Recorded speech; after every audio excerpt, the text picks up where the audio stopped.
Alors, du coup, on va finir l'exercice du chapitre 2 là. Donc on était, je vais passer tout ce qui dit ordre stop, cotation de devises parce que je reviendrai avec un cours spécifique sur finance de marché et devises. Ok, ok, voilà. Donc 2.14, le vendeur d'un contrat futur dispose d'un certain cas d'une certaine marge de manœuvre sur le produit livré, sur le lieu et la date de livraison. Cela a-t-il sur le prix futur un effet positif ou un effet négatif? Donc, hop, lui, c'est notre vendeur. Ok. Donc, du coup, on avait vu que dans le contrat futur, on peut trouver, hop,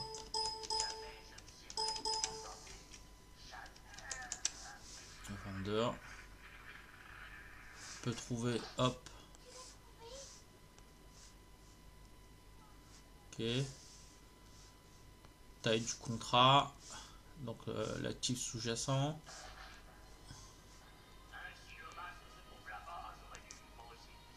Ok. Après, on peut trouver, donc, on a ce qu'on appelle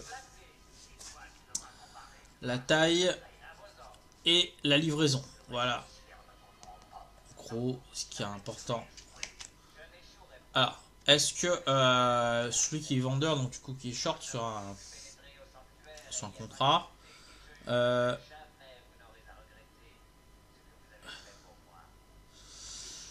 alors s'il y a un vendeur et un acheteur, ok, donc l'acheteur, le vendeur, il est short et l'acheteur, il est long. Ok, donc pour lui, s'il a pas, s'il doit subir, s'il doit subir le lieu et la de livraison, donc la livraison, donc on a le lieu, date livraison, ok.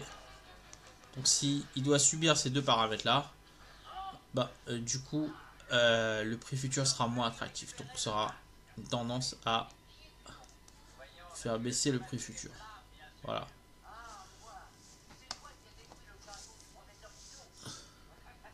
Donc le 2.14, 2.15. Ok. Alors, expliquez comment le système des appels de marge protège les investisseurs contre le risque de défaut. Voilà, faut retenir un truc. Appel de marge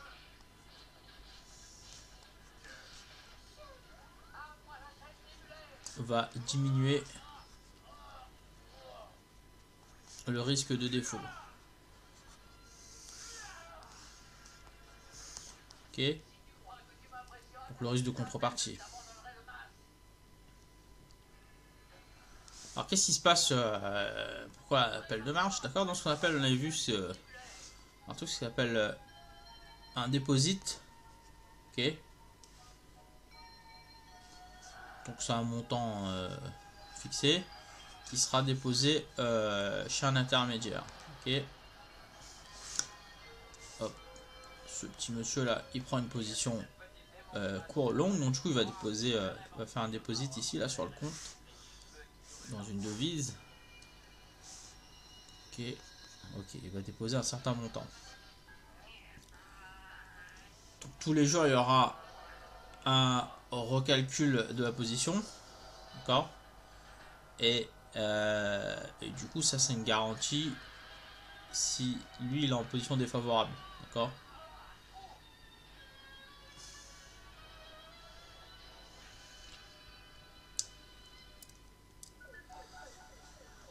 Ok, ok, ok. Ok, ok, ok. Donc l'idée, c'est que si par exemple, il a déposé 1000, d'accord, et, il est tombé à un point où il doit avoir un margin call, d'accord, et lui, il fait défaut. Défaut. Ok. donc le risque de défaut il apparaît, bah, l'intermédiaire il va se servir du deposit pour liquider la position. Voilà. Ce qui empêchera le défaut. Voilà.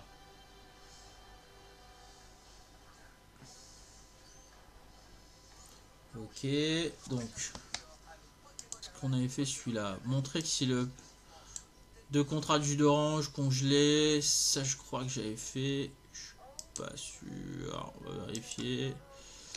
Alors image, hop. Alors, article surveiller position. Putain, ma tablette est marchée mieux avant. Alors, risque de crédit, ok. Donc, c'était pas ça. Ok, non, c'était pas ça non plus. Short. Est-ce que c'était ça? Non, c'était de l'argent. Ah, jus d'orange, voilà. Donc, ça, c'était le.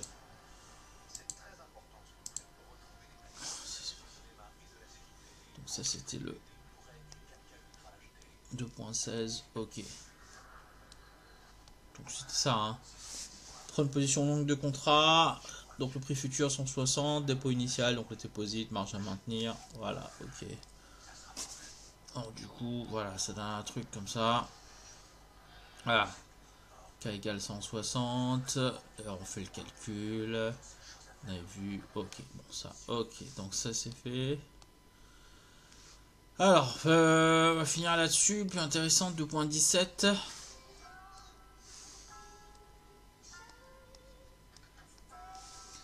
J'écris plus lentement maintenant. Alors, montrer que si le prix futur d'une matière première est supérieur au prix spot pendant la période de livraison, il y a une opportunité d'arbitrage. En existe-t-il une si l'écart de prix est dans l'autre sens? Je suis votre réponse. C'est intéressant. Alors, on a, du coup, on prend le cas 1. Le prix futur, ça on l'avait fait, je crois. Il est supérieur au prix spot. Ok. Ok. Alors, qu'est-ce qui va se passer?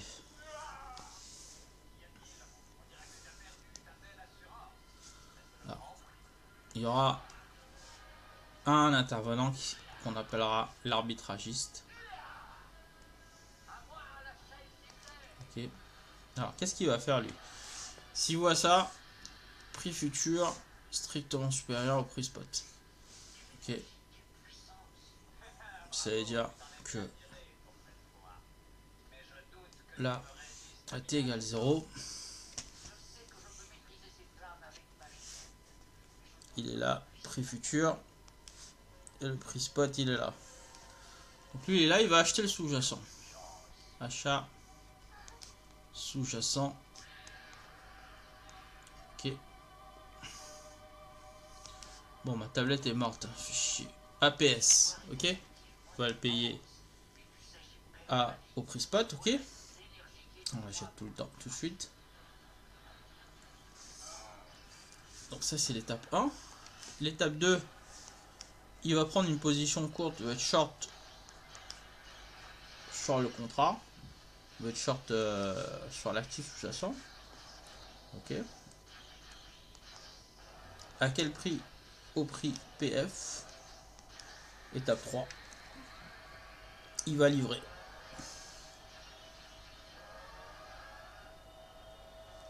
Voilà. Livraison. Alors, maintenant, le gain, comme il est short, c'est... donc lui, il a acheté à spot moins PF. Sachant qu'on avait l'hypothèse PS strictement PF. Donc de base, il est gagnant. Profit. Voilà. La même chose dans le sens inverse. Si le prix spot est supérieur au prix futur. Voilà.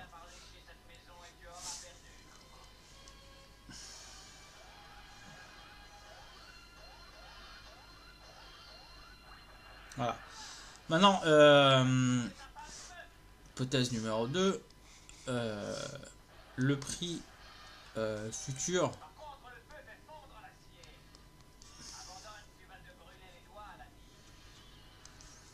est inférieur au prix spot. Ok.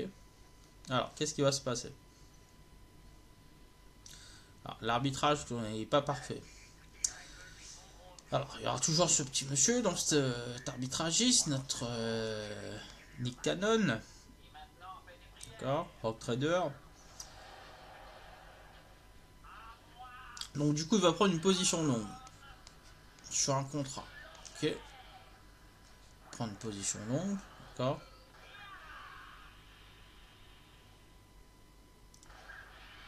Mais, alors, ce qui est intéressant, c'est qu'il dit qu'il ne peut pas forcer la livraison immédiate.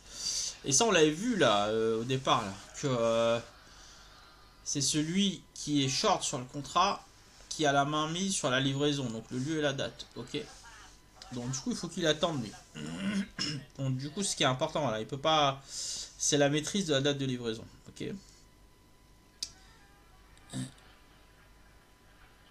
Et voilà, prendre position longue. Du coup, il a.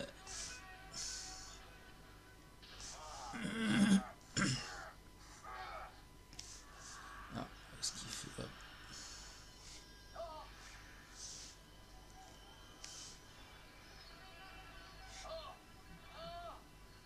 Je sens, short le truc.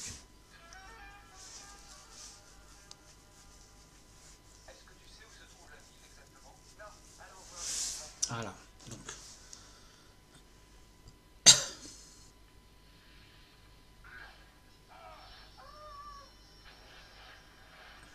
Ok.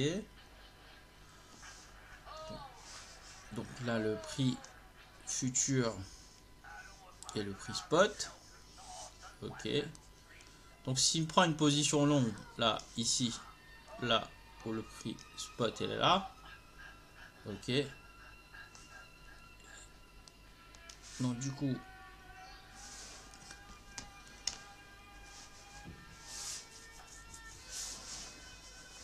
quand il y aura la livraison, quand il va être livré, lui il aura payé, il va payer PF, ok.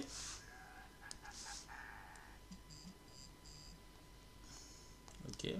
Donc là il est à l'actif, sous-jacent ici.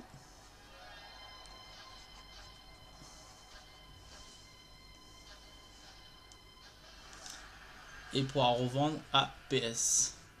Du coup il fera un profit PS moins PF.